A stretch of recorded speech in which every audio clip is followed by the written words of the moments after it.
அனைவருக்கும் வணக்கம். இந்த வீடியோவில் என்ன பார்க்க போகிறோம் அப்படின்னு பார்த்தீங்கன்னா, 2026ஆம் ஆண்டு பிப்ரவரி மாதம் 17ஆம் தேதி அன்று அரிதிலும் அரிதான நெருப்பு வளைய சூரிய கிரகணம் உலகம் முழுவதிலும் நிகழ இருக்கு. மேலும் அன்றைய தினம் அமாவாசை. சூரிய கிரகணமும் அமாவாசையும் ஒரே நாளில் நிகழ இருக்கு. அப்படிப்பட்ட அரிதான நிகழ்வு 12 ராசிகள் மீது எப்படிப்பட்ட தாக்கத்தை ஏற்படுத்த போகுதுன்னு சொல்லி இந்த வீடியோவில் விரிவாக பார்க்க போகிறோம்.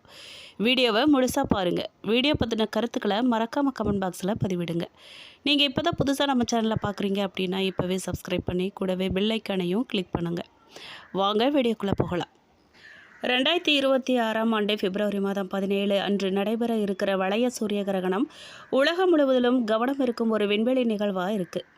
இந்த வளைய சூரிய கிரகணம் நெருப்பு வளையம் என்ற பெயராலும் அறியப்படுது. காரணம், சந்திரன் சூரியனின் முன் வந்து அதன் மையப்பகுதியை மறைக்கும் போது சூரியன் முழுமையாக மறையாமல் சந்திரனை சுற்றி பிரகாசமான ஒளிவட்டம் தென்படும். இந்த வகை கிரகணம் சந்திரன் பூமியை சுற்றி வரும் பாதையில் சற்று தொலைவான நிலையில் இருக்கும்போது நிகழுது. இந்த நேரத்தில் சந்திரன் வானில் சூரியனை விட சற்று சிறியதாக தோன்றும். இதனால் சூரியனை முழுவதுமாக மூட முடியாமல் அதன் வெளிப்புற ஒளி வளையமாக தென்படுது. இதுவே வளைய சூரிய கிரகணத்தின் முக்கிய அடையாளமாக சொல்லப்படுது. வானத்தில் ஒளிரும் வளையம் தோன்றும் காட்சி வானவியல் உலகத்தில் மிகவும் அழகான காட்சிகளில் ஒன்றா கருதப்படுது. இந்த கிரகணத்தின் போது முழு சூரிய கிரகணத்தை போல வானம் முற்றிலும் இருளடையாது. பகல் நேர ஒளி தொடர்ந்தே இருக்கும். ஆனால் சூரியன் ஒரு ஒளிரும் வளையமாக சந்திரனை சுற்றி தெரியும். இந்த காட்சி அழகை மட்டுமல்லாமல் சூரியனின் வெளிப்புற அடுக்குகள் குறித்து ஆய்வு செய்யும் வானவியலாளர்களுக்கும் அறிவியல் ரீதியாக முக்கியத்துவம் வாய்ந்ததாக இருக்குது. உச்சகட்டத்தில் சந்திரன் சூரியனின் மையப்பகுதியில் கிட்டத்தட்ட நிலை பெற்றது போல தோன்றும். சூரிய ஒளியை வளையத்தின் வழியாக சந்திரனின் விளிம்பில் தெளிவாக காணப்படும். சில நேரங்களில் கிரகண காட்சிகள் காணப்படும் சிறிய வளைவு போன்ற தோற்றம் மேற்பரப்பை கடக்கும் போது பூமி சுழலும் தன்மையால் உருவாகும் இயல்பான விளைவுதான். இந்த வளைய சூரிய கிரகணத்தின் முழு காட்சி பூமியின் ஒரு குறுகிய பாதையில் மட்டும்தான் தென்படும். அந்த குறிப்பிட்ட பாதையில் உள்ள பகுதிகளில் இருக்கிறவங்க முழுமையான நெருப்பு வளைய காட்சியை காண முடியும். அந்த பாதைக்கு வெளியே உள்ள பகுதிகளில் இருக்கிறவங்க பகுதி கிரகணத்தை மட்டும்தான் காண முடியும். அதனால் இந்த நிகழ்வை முழுமையாக காணும் வாய்ப்பு எல்லோருக்குமே கிடைக்காது. மேலும் இந்த கிரகணம் உலகின் ஒரு பகுதியில் தொடங்கி பூமியின் சுழற்சியுடன் சேர்ந்து மற்ற பகுதிகளுக்கு நகரும். சர்வதேச நேரப்படி காலை நேரத்தில் தொடங்கி மதியம் மற்றும் மாலை நேரங்களில் உச்சத்தை அடையும். இந்திய நேரப்படி பார்த்தா இந்த நிகழ்வு பிற்பகல் முதல் மாலை நேரம் வரை நடைபெறும் காலகட்டத்துடன் ஒத்துப்போகுது. ஆனால் இந்த நேரங்கள் கிரகண பாதையில் உள்ள பிற நாடுகளுக்கு மட்டும்தான் இது பொருந்தும். முக்கியமாக குறிப்பிட வேண்டிய விஷயம் என்ன அப்படின்னு கேட்டிங்கன்னா, இந்த வளைய சூரிய கிரகணம் இந்தியாவில் காணப்படாது. புதுடெல்லி உள்பட இந்தியாவின் எந்த பகுதியிலுமே இந்த கிரகணத்தின் வளைய அல்லது பகுதி காட்சிகள் தென்படாது. சந்திரனின் நிழல் உலகின் வேறு பகுதிகளில் வழியாக மட்டுமே செல்லும். இதனால் இந்திய வானவியல் ஆர்வலர்கள் நெருப்பு வளைய காட்சியை நேரடியாக காண முடியலனாலும் உலகளவில் இது 2026ஆம் ஆண்டின் முக்கியமான வானவியல் நிகழ்வுகளில் ஒன்றா இருக்க போகுது. மேலும் பிப்ரவரி மாதத்தில் 2026ஆம் ஆண்டின் முதல் சூரிய கிரகணம் நிகழ இருக்கு. இந்த சூரிய கிரகணம் பிப்ரவரி 17ஆம் தேதி நிகழ இருக்கு. முக்கியமாக இந்த கிரகமானது கும்பராசியில் நிகழுது. ஜோதிடத்தின்படி இந்த சூரிய கிரகணம் சிறப்பு வாய்ந்ததாக சொல்லப்படுது. எதிரியாக கருதப்படும் சனி பகவானின் ராசியில் நிகழும் இந்த சூரிய கிரகணத்தின் தாக்கம் அனைத்து ராசிக்காரர்களின் வாழ்க்கையிலுமே ஏதாவது ஒரு வகையில் பாதிப்பை ஏற்படுத்தும். அதில் சிலருக்கு சிறப்பாக இருந்தாலும் சிலருக்கு ராசிக்காரர்களுக்கு வாழ்க்கையில் பல சவால்களையும் பிரச்சனைகளையும் சந்திக்க நேரிடும் வகையில் அமையும். மேலும் ஒவ்வொரு முயற்சியிலுமே தோல்வியையும் அவங்க சந்திக்கக்கூடும். வேத நாட்காட்டியின்படி 2026ஆம் ஆண்டின் முதல் சூரிய கிரகணம் பிப்ரவரி 17ஆம் தேதி நிகழுது. அதுவும் இந்த கிரகணம் மாலை 5:30 மணிக்கு தொடங்கி இரவு 7:57க்கு முடிவடைய போகுது. இப்போது 2026ஆம் ஆண்டின் முதல் சூரிய கிரகணம் எந்த ராசிக்காரர்களுக்கு மோசமாக இருக்க போகுது, எந்த ராசிக்காரர்களுக்கு சுப பலன்களை தரப்போகுதுன்னு சொல்லி இந்த வீடியோவில் விரிவாக பார்க்கலாம் வாங்க. இந்த நிகழ்வின் போது கும்பராசியில் 4 கிரகங்கள் உங்கள் வாழ்க்கையில் ஒரு திருப்பு முனையாக அமைய போகுதுங்க. புதிய ஆற்றலும் உற்சாகமும் உங்களை ஆட்கொள்ள போகுது. நீண்ட நாட்களாக தள்ளி போன காரியங்கள் இந்த வாரம் வெற்றிகரமாக முடிய போகுது.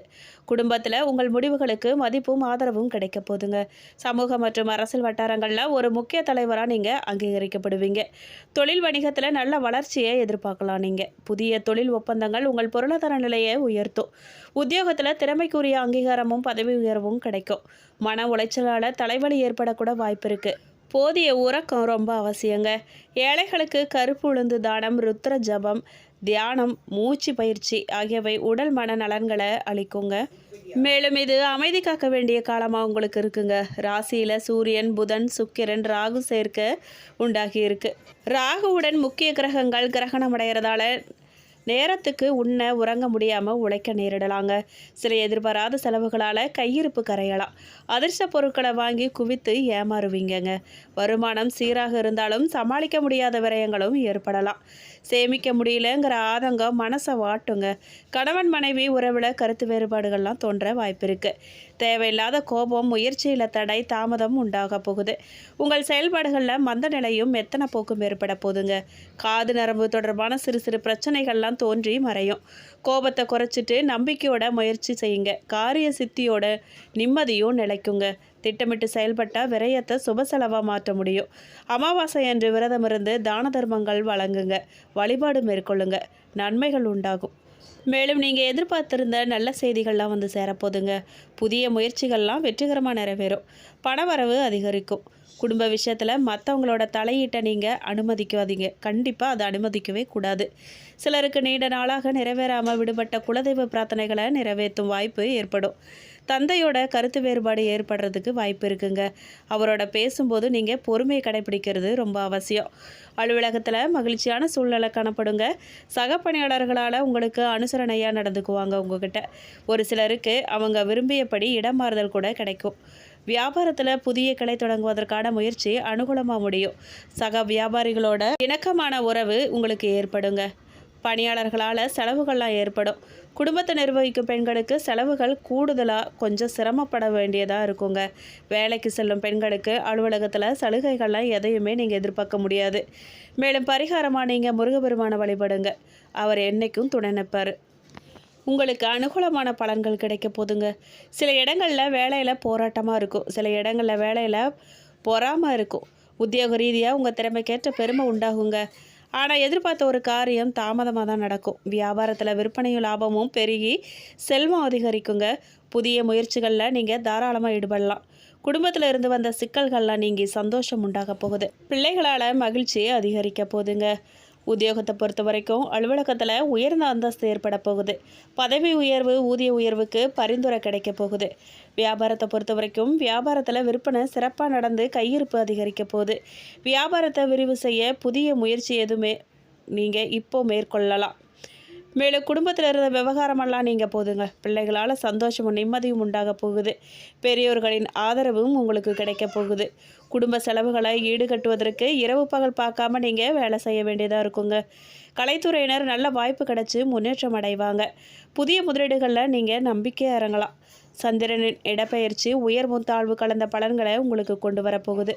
5ஆம் இடத்துல குரு இருக்கிறதால வீட்டில் மழலை சத்தம் அனைவருக்கும் மகிழ்ச்சியை கொடுக்குங்க. எந்த விஷயங்களில் நீங்கள் எச்சரிக்கையாக இருக்கணும் அப்படின்னு கேட்டிங்கன்னா, தொழில் போட்டியாளர்களிடம் கவனமாக இருக்கணும். கூட இருந்தே குளிப்பறிக்கும் நபர்களை நீங்கள் அடையாளம் காணணுங்க. அதனால் நீங்கள் எச்சரிக்கையாக இருக்கணும். மேலும் நீங்கள் வழிபட வேண்டிய தெய்வம்னு பார்த்தீங்கன்னா குச்சனூர் சனி பகவான். மேலும் உங்களுக்கு இது வேலையில் ஒரு முற்போக்கான நேரமாக இருக்க போகுதுங்க. அலுவலக சக ஊழியர்களுடனான உறவுகள்லாம் உங்களுக்கு நல்லாவும் ஆதரவாகவும் இருக்க போகுது. உயர் பதவிகள் உள்ளவங்களோட தொடர்புகள்லாம் உங்களுக்கு நிறுவப்பட போகுது. இந்த வாரம் ஆரோக்கியம் நல்லா இருக்கும். முதலீடுகள் பலனளிக்க போகுதுங்க. ஆனால் நீங்கள் எதிர்பார்த்ததை விட குறைவாக தான் இருக்கும். உங்கள் துணைவியுடன் கருத்து வேறுபாடுகள்லாம் இருக்கலாம். கவனமாக இருங்க. ஆனால் வேறுபாடுகள் தீர்ந்த பிறகு நல்லிணக்கம் ஏற்படும். மேலும் உங்களை பொறுத்த வரைக்கும் வெளிப்படையான உரையாடல்கள் பல வழிகளில் உங்களுக்கு உதவி செய்யும். தொழில் வாழ்க்கையில் ஏற்றம் காண உதவும். ஆக்கப்பூர்வமான சிந்தனைகள்லாம் பிறக்குங்க. காதல் வாழ்க்கை மற்றும் குடும்ப வாழ்க்கையில் காணப்பட்ட பிரச்சனைகளுக்கு தீர்வு காண உதவி செய்யும். பல நாட்களாக நீடித்து வந்த பிரச்சனைகளுக்கு தீர்வு கண்டு மகிழ்ச்சியான வாழ்வுக்கு வழிகாணலான நிபுணர்கள் குறிப்பிடுறாங்க. மேலும் கும்பராசியில் பிறந்தவர்களுக்கு தனது பள்ளிக்கால நண்பர்களை பல ஆண்டுகள் கழித்து நீங்கள் மீண்டும் சந்திக்கும் வாய்ப்பு கூட உண்டாகி இருக்குது. மேலும் இந்த சந்திப்புகளின் போது நிகழும் உரையாடல்கள் உங்கள் தொழில்முறை வாழ்க்கை மற்றும் தனிப்பட்ட வாழ்க்கையில் எதிர்பார்த்த மாற்றங்களை கொண்டு வர்றதுக்கு உதவியாக இருக்கும். குறிப்பாக காதல் வாழ்க்கையில் திருப்பத்தை கொண்டு வரும். வெளிநாட்டில் இருக்கும் நண்பர்களின் உதவியின் பேரில் உங்கள் தொழிலை விரிவுபடுத்தும் பணி வாய்ப்புகளை நீங்கள் பெறுவீங்க. சர்வதேச முதலீடுகளை கொண்டு வருவீங்க. வெளிநாட்டில் உங்கள் தொழிலை விரிவுபடுத்துறது வாய்ப்பும் உங்களுக்கு கிடைக்கும். இதனிடையே உங்கள் பள்ளிக்கால காதல் உறவை நீங்கள் சந்திக்கும் வாய்ப்பு கூட கிடைக்கும். உங்கள் காதலை மீண்டும் புதுப்பிக்கும் வாய்ப்பு கூட கிடைக்கும். மனசில் இருக்கும் காதலை வெளிப்படையாக பேசுங்க. மனசில் மறைச்சி வைக்கிறதுல பலன் எதுவுமே இல்லைங்க. மேலும் கும்பராசியை கொண்டவர்களின் காதல் வாழ்க்கை குறித்து பேசும்போது உங்களோட முன்னாள் காதல் உறவை மீண்டும் நீங்கள் சந்திக்க போகிறீங்க. காதல் உறவில் காணப்பட்ட பிரச்சனைகளுக்கு தீர்வு கண்டு மீண்டும் உறவை நீங்கள் புதுப்பிக்கும் வாய்ப்பு உண்டாகியிருக்கு. காதல் திருமணம் முடித்த நபர்கள் இது போன்ற சந்திப்புகளை தவிர்க்கிறது நல்லதுங்க. பணியிடத்தில் எதிர்பாலினரால் கிடைக்கும் உதவிகளை நீங்கள் ஏற்கிறதுல எந்த தவறுமே கிடையாது. உதவிக்கு கைமாறா காதலை பரிசு அளிக்கிறது தான் தப்பு. அது கூடவே கூடாது. சிறு குழந்தையின் பெற்றோராக இருக்கும் நபர்கள் தங்கள் குழந்தைகளின் எதிர்காலத்தை பாதுகாக்கும் சேமிப்பு திட்டங்களில் கவனம் செலுத்துறது நல்லதுங்க. குறிப்பாக கல்விக்கான சேமிப்பு திட்டங்களில் கவனம் செலுத்துங்க. மேலும் தொழில் வாழ்க்கை குறித்து பேசும்போது புது தொழில் வாய்ப்புகள்லாம் உங்களுக்கு கிடைக்கும்.